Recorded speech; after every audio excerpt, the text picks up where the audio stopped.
Hi everyone, it's Chris the Camping Stitcher. I'm here today with a video on how I go about framing my stitched pieces. So first, disclaimer, I am not a professional. This is how I do things and what I use, and it may not be what a professional uses or how they go about it, but this is just how I do it. So quite a few of you are interested, so I thought I would go ahead and make a little video. So, things that you need to get started.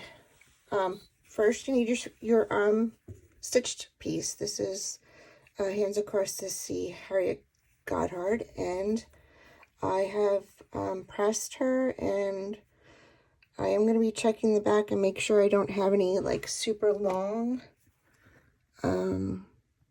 pieces. You want to be careful that you're not cutting anything that'll come loose. But since this is white and it's on a white background, I don't want little stray threads to be showing. So I'll trim them. I'll look that over before we get going. Next, you will need a frame. Now, this was a custom frame. I purchased this from Art to Frames. I'll put their information below. I measure my pieces. I'm going to go ahead and show you how I measure. I measure the actual stitching. So this measured 5 3/4 across. And I don't know if this ruler is going to be long enough, but I think it was 13 1/4. Now, I like my pieces to have a little bit of the linen showing. I don't like them tight. And it's probably because I've made errors when I've measured that way. But I am good with adding 2 inches to that measurement that I just gave you. So when I ordered my frame from Art to Frames, I took that measurement. I also added in 1/4 inch for the rabbit. Now, when you get a frame, this is the opening of the frame. This is the measurement that you want your piece to go around your piece. But you always have to take in consideration, because of the way your piece sits in, there's what they call a rabbet, and it goes the whole way around the frame, and that's what holds your piece in so it doesn't fall out the front. So usually, and websites will tell you, this is a 1/4 inch rabbet, so I added a total of 2 inches to my length and my width. So if the length was 5 1/4, I added 2 inches to that for 7 1/4, and so on. So, I mean, if you look at how the frame is going to sit, it looks like I have about 3/4 of an inch around. This piece will be getting stretched, so it probably will end up to be about 1/2 inch that'll show, and I like that. I like that. I did not know about the rabbit when I first started framing, and I ordered this frame, and as you can see, I could have had a nice border around it, but I didn't know about the rabbit, so I measured right up to the edge, and that was the measurement I plugged into Art to Frames, and that's exactly what they did. They did exactly what I told them to do. I may reframe this at some point. It's very tight, and some people like them frame tight. I kind of want a little bit more of the linen to show. Not a lot, but just a little bit. Okay, so you want to measure your piece. You want to decide how much you want to show. I can't really tell you that 2 inches is the magic number, because, like I said, some people want a frame tight. You also need, or I also use, these are stainless steel dressmaker pins, and I'll link them below. They come in little boxes of 1,000, and this is what I use to pin. Also, when I order my frame, you have options. If you order it from a place like Art to Frames, I chose to get the 3/16 thick, acid-free foam board cut to fit that frame. They also let you choose, and I hate when they tape it to the foam board. I chose a sawtooth hanger, and it's the kind that you pop in with a hammer. It's got little spikes on it. So we'll be saving that for later. So this is cut to size. This is already done. You don't have to do anything. I've had pretty good luck with this company. One time I received a frame that had some nicks in it, and my husband touched it up. It was in the corners here where they join. But usually they're really good, and they're super fast. And I live in New Jersey. I think they're in Brooklyn. I think that's why they're so fast when they get to me. But they're super fast making, or they have been. I don't know, you know, in busy times they may get backed up. But this is a wood frame. You'll see on the site, you'll plug in your numbers. The menus are a little kind of fidgety, but you can pick glass or no glass. There's many different kinds of glass. You can pick the kind of hanger you want. You can pick the backing, no backing. It all changes the price. The only thing I will suggest to you is once you figure out the kind of molding you want and the size that you want, and you have everything plugged in and you put it in your cart, you want to go back and look at those specifications and make sure they're exactly right. So the last thing I use, well, two last things. I use this double-sided tape because once I pin this, I like to tape down the back. And I also have what they call a point driver. This is really, really old. I've had it for a really long time. You may find something similar on Amazon, but that just keeps your piece in the frame. Once you're done, it secures it in with little points. Okay.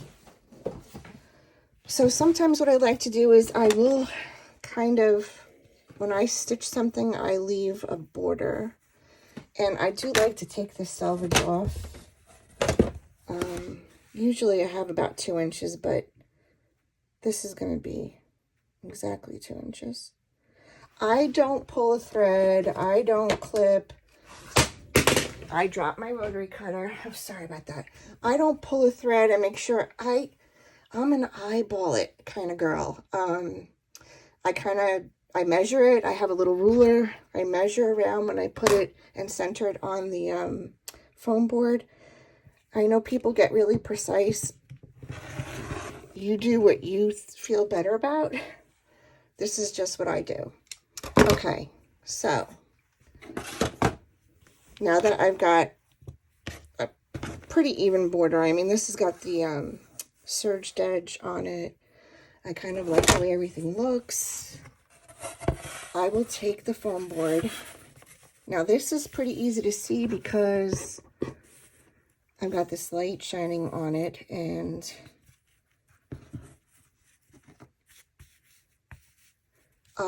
I will tell you, oh, sorry, I know I just shook the whole thing. This straight line makes it easy to kind of pin off of.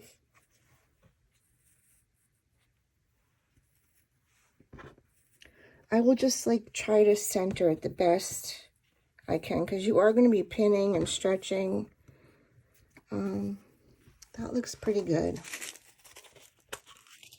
I'll take my ruler, get this out of the way. Take my ruler and see what we've got here. That's about 3/4 of an inch. Yep, there. Top to bottom's going to be different. Move it down a little bit. So I'll use the ruler a lot when I'm doing this, because when I pin, I'll be working back and forth between the sides. So what I like to do is I just like to put a couple of pins to anchor it in. Now, you're pinning right into the, ooh, I am really sorry if that's shaking. you're pinning right into the foam board. Just a little bit to secure it. Okay. So as you can see,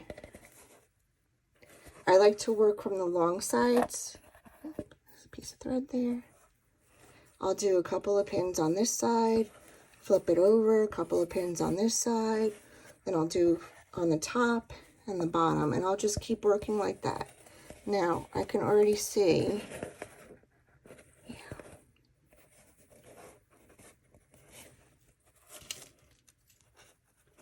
okay, and they're pretty easy to pop out with your fingernail if you need to adjust. Let's see, I'll move this way so you can see what I'm doing. All right. I will go back and forth. I will try to ride the thread here. I will try to keep it even. I know some people, I'm throwing pins around too, isn't that nice? Some people pull a thread. I am nervous as anything about snipping into my finished piece and pulling a thread because I just have the worst luck when I do stuff like that. So, okay, now I'll flip it. As you can see, it's kind of pulling a little bit, and that's okay. I'm kind of stretching it a little bit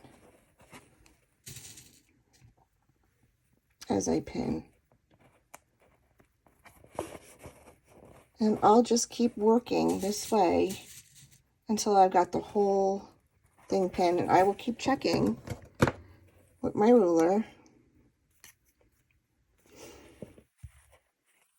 to see where I am. So it looks like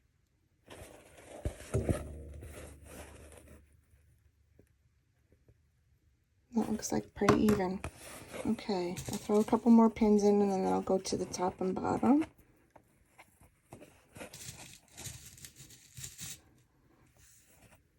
I like pinning over lacing. I do not like to lace. I am like the worst when it comes to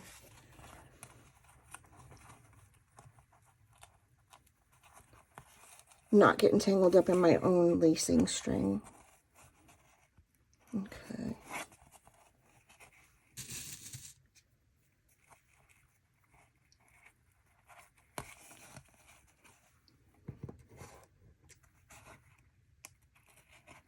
Ouch. Okay. So see, I came through the back of that. Sometimes you'll come through on the back and you just have to pull out your pin and adjust it a little bit. Okay, a couple more over on this side. I spaced them. They're about, I want to say, 1/4 inch apart.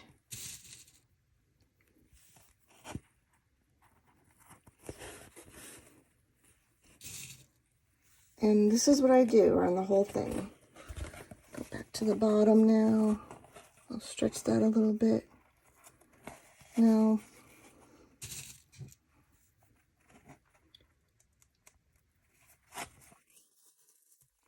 and you could always go back and adjust. And the good thing about, I think the good thing about the pins is that you don't have all this lacing. Now I know with lacing, I think you can shift it while it's laced. So I'm not saying I'm bashing lacing. I'm just saying I like pinning. So let's just check. Now my top to bottom measurements might be slightly off, but I'm not worried about that as long as they're even. Nope, they're pretty good. All right, so I will continue to keep going around the edge. I'm going to stop and do a few more pinnings and come back. So I'm still pinning, and I just wanted to show you the edge. So there's my pins going into the foam board, and I'm kind of keeping a line that I could see in the linen, and I'm checking with my ruler. You can go back, and if you see any waviness, you can kind of adjust that out by pulling a pin out and just snugging up a little bit on it.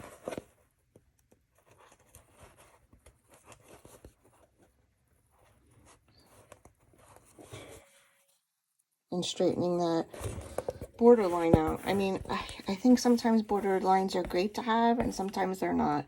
I guess it all depends on how it's going for you. So let me pin a little bit more and I'll come back.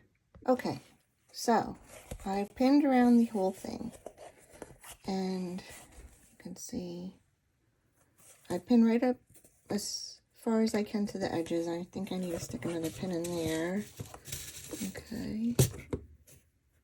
Oopsie.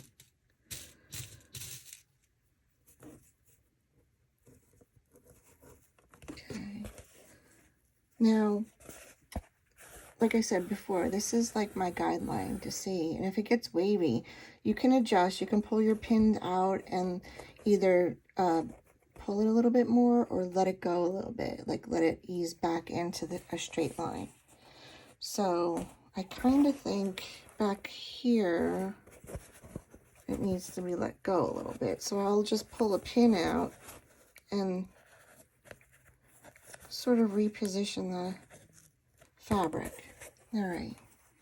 So now I want to check and see how it looks. So what I do is on a hard surface, I'll just wiggle it back and forth, kind of get all the pins in enough so that when I pop it into the frame, I can check and see. So I'll just lay my frame down.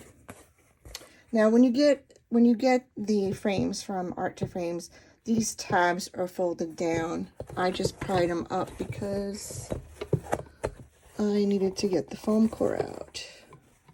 And sometimes, because of the pins, it doesn't want to go in, but I just want a general idea of how that's going to be looking. Just kind of hard for you to get the whole picture. Okay. So it looks pretty decent to me. I'm going to have to push the pins in more. Just a little bit more. Oh, I hope that doesn't shake the whole table, but it probably just did. Okay. Oh, see, forgot some pins. Always good to check your work.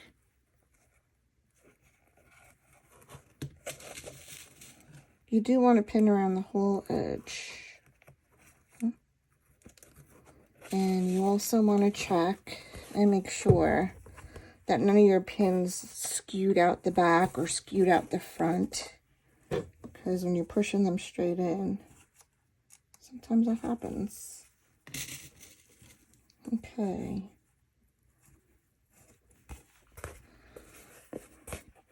All right, so let me check and make sure that fits in the frame, and I'll be right back. Okay, so you can sometimes adjust little things, like if something's a little wavy, you can adjust it when it's in there, but I think I'm going to call that good.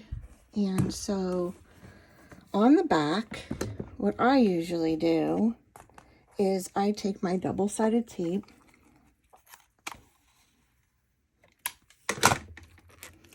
and I'll just lay some of it down and press the fabric down. And I'll do that all the way around. Later on, I'll probably go back and use this same double-sided tape on the frame and put some brown paper on it. But for right now, I'm just gonna get this sealed down so I can show you what I do. This, now see, I said before you needed a point driver. When you get the frames from Art to Frames, you don't, because it has, well, these particular frames had tabs. So you don't need a point driver for something like this. But if you were to get a frame and, you know, like from a thrift store or something, and it didn't have those point drivers, the points already in it, you want to have some way of securing the piece into the frame so it doesn't fall out the back. So I just smooth those down. Sometimes I'll put a little extra tape to have the corners smoothed. down.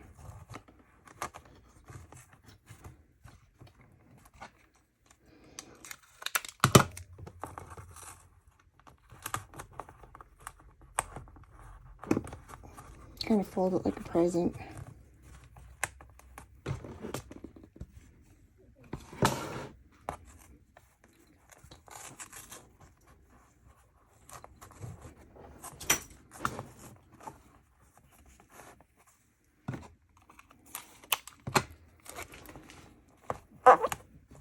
Okay. All right. And then I'll just press the tabs down. Oh, my pins kind of came out. Now, one thing I didn't do with this, I should have checked the fit of the foam core before I, sometimes you might have to trim the foam core a little bit because you do want it, you don't want to have to struggle like I just did trying to get it back into the frame. So there we are. Harriet Goddard. Now, I don't have a hammer with me right now, and I wouldn't do that on camera. But one of the options is a sawtooth hanger. So I would just center this up here and tap it in with a hammer. And then you're done. Other than putting brown paper on the back, that's it. That's how I frame. If you have any questions, you can put them in the comments. I will tell you that this is how I do it. I watched quite a few videos on YouTube. I do like the margin around. I like that little bit showing. So when I measure, I account for 1/4 inch of the rabbit, which adds up to 1/2 inch. And then that gives me 3/4 of an inch, I think it is, on either side, which gives me wiggle room to stretch it. So I don't go crazy stretching it. You don't want to distort your piece, but you want to be able to, you know, have a fairly straight line. I'm sure, you know, professionals do this better, but I will tell you, I ordered this frame and another frame for another hat's piece, and the shipping was almost $15, and the whole order came to about $72. So I have 2 frames, 2 pieces of mat board, and the shipping, and I prefer to spend the money doing, time doing it myself, so that makes my budget for threads and fabric, you know, I have a little bit more of a cushion there when I want to spend money. So it's up, you know, it's all a matter of what you want, your budget is, and what you can afford, and what you want to spend your time doing. And some people would rather spend their time stitching and not finishing, and that's fine. I don't mind the finishing part, and even though I put it off and put it off and put it off ordering the frames, once I start framing, you know, I can get a couple of things done in a weekend. So I think I covered pretty much everything. I will list the site I use. I will list the materials I use. I know that you can go to Michael's and Hobby Lobby and also order just frames. I do not put glass in my pieces because I like to see the texture, and I like to see the stitches. And I don't hang my stuff up where there's direct sunlight. So I know people like glass. I would just caution you about when you do order frames from, say, a framing place, you know, they have their opinions of how things should be done, and just make sure that you get what you want. Don't be talked into something. Do your research. Watch a lot of YouTube. Kitten Stitcher was where I first saw how you could pin a piece, and that's really basically what I've gone off of. She used to be a framer, I think. So I would definitely, I'll list her video below too. She's probably a better source than I am. But I hope this helped. And if you have any questions, let me know. All right. I will see you in the next Flosstube. Take care and stitch away.